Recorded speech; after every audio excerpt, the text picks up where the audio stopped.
other day, I went to a thrift store and ran into something peculiar. This is a tiny, tiny camera. A tiny camera with big dreams. At the ripe old age of 15, I could tell this camera was ready to do big things. Big things in a small package. $20 later, and I was ready to try and make some magic. I had a little time before a photo gig at this very location, so I took 20 minutes to walk around and see what this camera could do. Honestly, I didn't know what to expect. When you're working with 15-year-old technology in a consumer-level camera, it's hard to say how things are going to turn out. Immediately, when using this camera, your first thoughts are, what the hell is this thing? Or, what the hell am I doing? But shortly after, you begin to understand just how special this camera is. In terms of technical specs, this camera has a full-frame equivalent focal length of 35mm to 105mm f2.8 to 4.9. A pretty versatile lens if you ask me.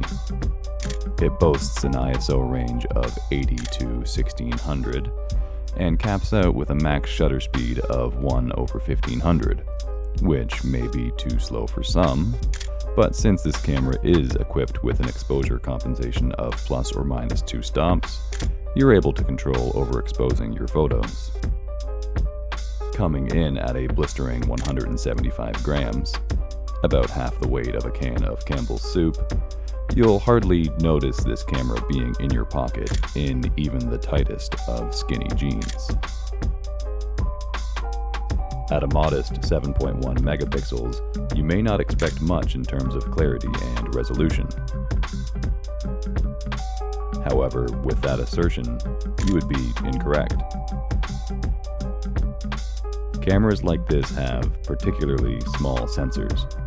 Coming from using both my Fuji and Sony systems, the sensor on this camera is laughably small, but don't let that deter you from attaining great depth of field.